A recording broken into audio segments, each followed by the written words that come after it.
বন্ধুরা আসসালামু আলাইকুম। আপনারা অনেকে জানতে চেয়েছেন এআই ভয়েস দিয়ে চ্যানেলকে মনিটাইজ করা যাবে কিনা, অর্থাৎ ভিডিওর মধ্যে যদি কোনো এআই ভয়েস ব্যবহার করা হয় সেক্ষেত্রে চ্যানেলটা মনিটাইজড হবে কিনা। তো এই ব্যাপারে কথা বলবো, একদম প্র্যাকটিক্যালি প্রুফ সহকারে দেখাবো যে এআই ভয়েস দিয়ে আপনারা চ্যানেলকে মনিটাইজ করতে পারবেন কিনা।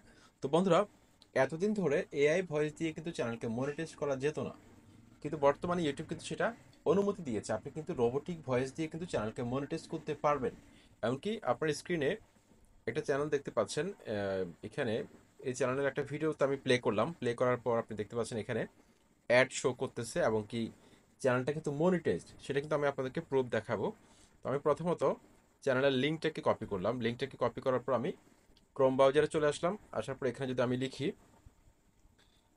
চ্যানেল মনিটাইজেশন চেকার, এটা লেখার পর এখানে অনেকগুলো ওয়েবসাইট চলে এসেছে। আমি যে কোনো একটা ওয়েবসাইটের মধ্যে ক্লিক করলাম। ক্লিক করার পর আমি চ্যানেলের লিঙ্কটা দিলে তারা আপনি বুঝতে পারবেন যে এই চ্যানেলটা মনিটাইজড কিনা। খুব সহজে আপনি বুঝতে পারবেন। তো বন্ধুরা, আচ্ছা এই সাইটটার মধ্যে এখন প্রবলেম হচ্ছে মনে হয়।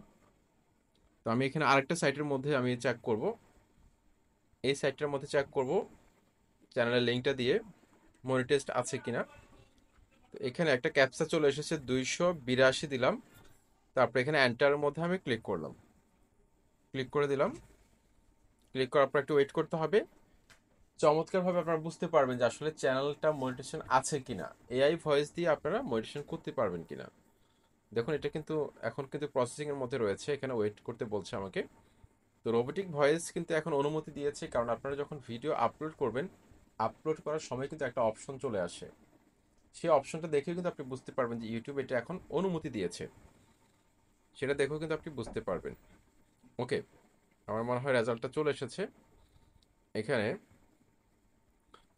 ইন ডিটেল কিন্তু তারা আমাদেরকে জানাবে আসলে এই চ্যানেলটা মনিটেশন আছে কিনা। দেখুন monetisation, the video is monetised.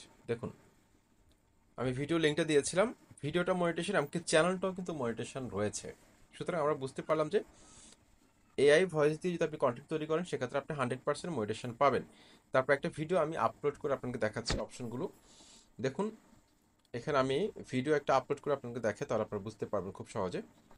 এই একটা ভিডিও আপলোড দিলাম, আপলোড দেওয়ার পর এখানে আমি নেক্সটে ক্লিক করলাম, নেক্সটে ক্লিক করে দেওয়ার পর এখানে অনেকগুলো অপশন চলে এসেছে। তার মধ্যে এখানে দেখুন লাস্টে যে অপশনগুলো রয়েছে এখানে যদি আমি ক্লিক করি, এখানে ক্লিক করলাম, ক্লিক করার পর এখানে দেখুন অল্টার্ড কন্টেন্ট, এখানে ক্লিক করবেন। এখানে ক্লিক করে দেওয়ার পর এখানে দেখুন অপশন কিন্তু চলে এসেছে, অপশন চলে এসেছে। আপনি যদি এআই ভয়েস দিয়ে ভিডিও তৈরি করেন অথবা এআই কোনো ফুটেজ ব্যবহার করে এআই এর মাধ্যমে এডিট করে যদি আপনি কন্টেন্ট তৈরি করেন, সেক্ষেত্রে আপনি অবশ্যই ইয়েস সিলেক্ট করবেন। তো আপনার ভয়েসটা যদি এআই দিয়ে তৈরি করা হয়, ঠিক আছে, মানে রোবোটিক ভয়েস যদি হয়, সেক্ষেত্রে আপনি ইয়েস সিলেক্ট করবেন এখানে, ঠিক আছে।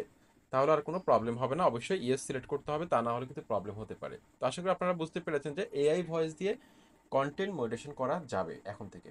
আসসালামু আলাইকুম।